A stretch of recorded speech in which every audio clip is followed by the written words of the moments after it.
everyone! Welcome back to my YouTube channel. Sa videong ito guys, malalaman ninyo kung magkano na nga ba ang latest na sangla this November. Ayan guys, patapos na ang November.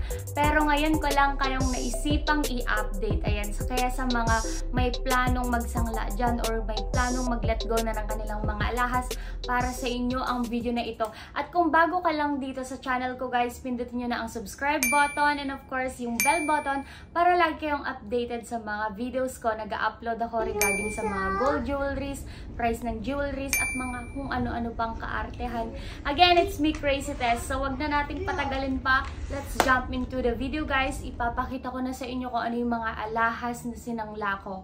Or rather, kung ano yung alahas na isinangla ko. So ayan guys, tara, samahan nyo ako. Syempre, bago kami pumunta guys sa Cubao or sa Farmers Cubao, ay dumaan muna kami dito sa Pure Gold para kumain ng Turks dahil nagutom ang mga mare ninyo. So, ayan guys, kumain muna kami kasama ko yung sister ko at saka yung anak ko. Ayan, nilantakan talaga namin yung Turks kasi nagugutom na talaga kami. And of course, ayan guys, dito na nga kami sa Villarica Dumiretso. Ayan siya. And ito naman yung mga alahas na plinano kong isangla. Ayan, meron akong 2 rings dyan, isang pendant, at 3 necklaces. So, ayan siya guys. All of them, or yung isa dyan ay 21K, at yung halos lahat na is 18K Saudi gold. So, ayan na nga siya. This is the first ring. Ayan siya. So, ipo-for sale ko siya sa last part ng video. Ayan, yan yung unang ring. Brand new condition siya. That is 18K Saudi gold. The next one, itong parang pa-Rolex siya. So, parang ano to, kapag nakita nyo siya sa personal is tricolor siya. Meron siyang rose gold, white gold, at saka ano. Ito naman yung heart pendant. This one is 21K. Ito yung love necklace, yung parang spider web pendant, and yung smiley necklace. So, ayan. Ito na nga siya, guys. Ikukwento ko na sa inyo kung ano yan. Yung parang may spider web siya na pendant. So, yun lang yung naisipan kong isangla. Pero, ayan. Ang dami kong pero, no? Ito yung isa sa mga hindi ko isinangla. Ayan, guys. This one, ito siya. Ayan siya. Ayan, I hope maliwanag siya sa video. So, this one guys is 21K siya. 21K siya dito ha. Anong rason bakit hindi ko siya isinangla? Ang unang rason guys is sobrang baba ng kuha nila sa 21K. Ayan. Katulad nga ng pinakita ko dito, ako galing guys sa Villarica. Villarica Cubao ito. Ayan. So, alam niyo kung magkano lang kuha nila dito? This is a total of 1 gram. And ang kuha nila ay 3,000 pesos lang. Plus, meron siyang advance interest na 4.5%, which is 135 pesos. 2,865 pesos na lang siya kasi matatanggalan siya ng advance na interest. That's why naiwan itong pendant na to na 21K. So, yan. Kasi sabi ko naman, kaisa-isang lako siya. So, akin na lang siya, 'di ba? Kasi sayang naman. And then, the next one, na ipapakita ko pa sa inyo, is itong ring. Ayan. Ayan siya. 5 point something ang timbang nito. Basta mahigit 5 grams siya. And ang size nito is size 6.5. Ayan, 6.5 ito. Hindi siya tinanggap. Ayan, hindi siya tinanggap. So, nagulat ako kasi plano ko na talagang i-giveaway itong ring na ito eh. Ayan siya guys. So, para lang siya sa pinky ko. Plano ko na siyang i-give up. Ayan. Yun nga lang hindi siya tinanggap. Ang sabi nila, marami daw silang ganitong stock doon sa Villarica. Pero, ang alam kong reason nito is maliit kasi yung size niya plus napakabigat ng kanyang timbang. So, 5 grams mahigit. Parang pa-Rolex type siya, guys. Ayan. Ayan, napakaganda. So, kung may gusto sa inyo nito, you can message me na lang kung gusto nyo kayo na lang kumuha nito, guys, ha. And, of course, yung pinakamagandang part naman, let's go na doon sa isinangla ko, guys. Ayan. So, eto siya.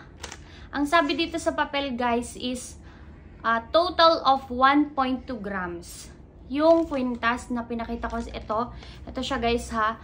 total of 1.2 grams, ang appraise sa kanya is 4,000 pesos. O, diba?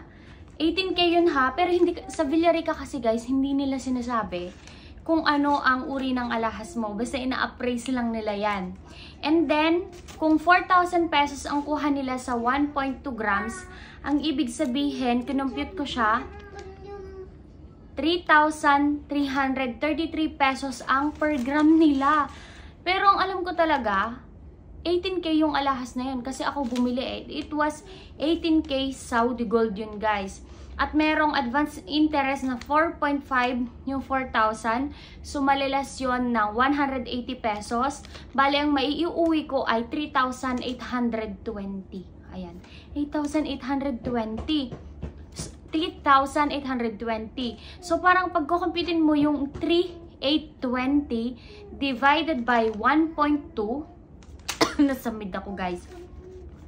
So, parang ang per gram nila, guys, is 3,183 pesos.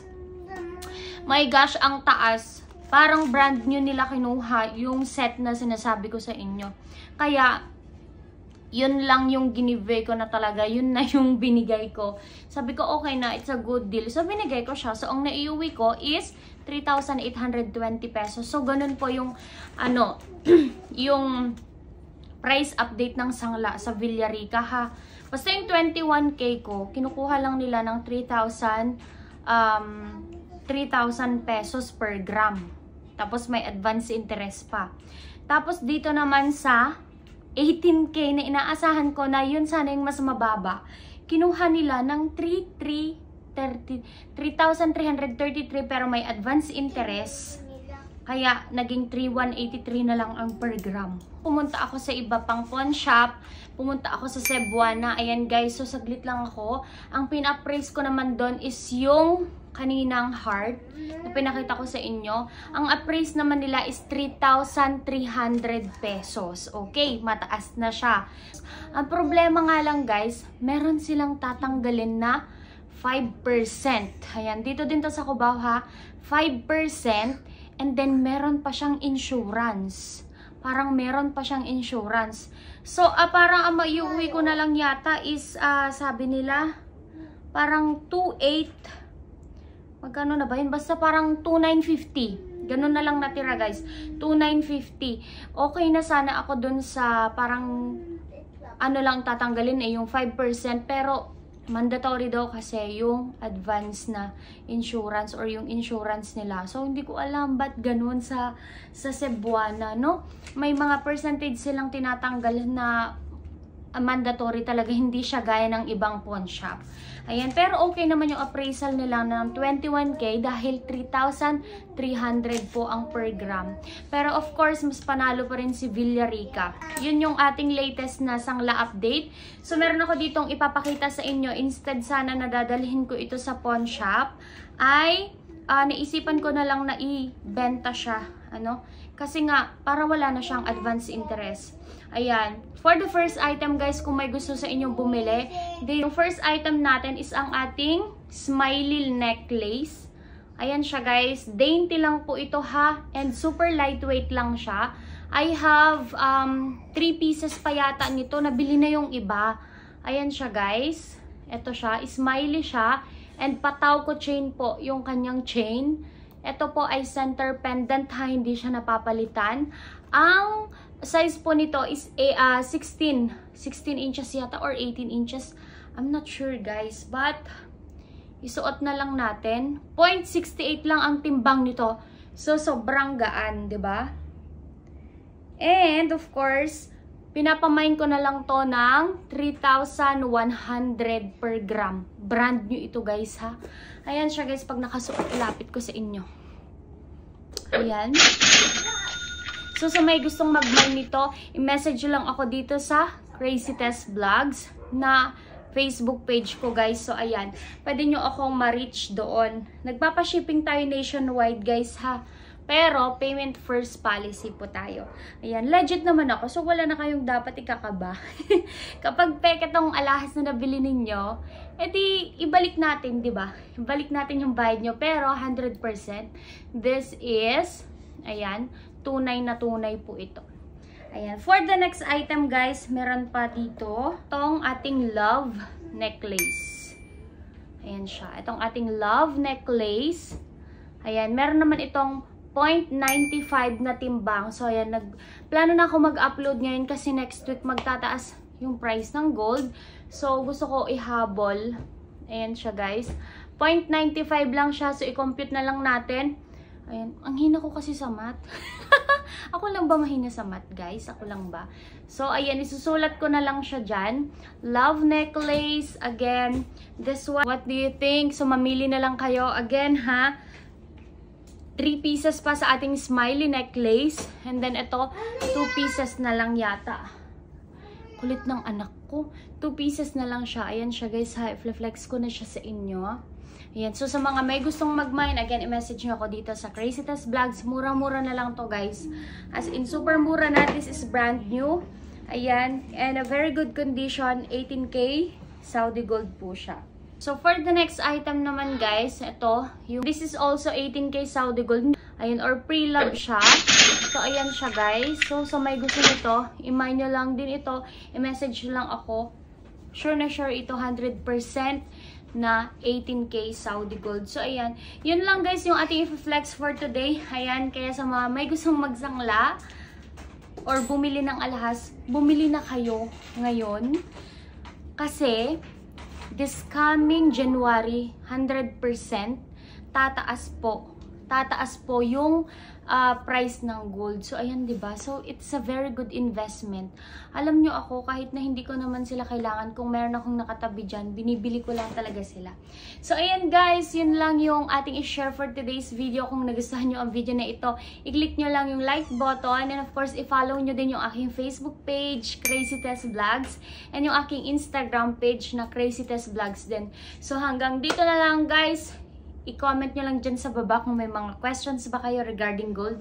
Pwede nating sagutin yan, paghihirapan natin. And kung meron kayong mga katanungan, meron kayong gustong i-share, ayan, i-comment nyo lang dyan sa baba, guys. So, ayan guys, hanggang dito na lang. Goodbye everyone, and thank you for watching.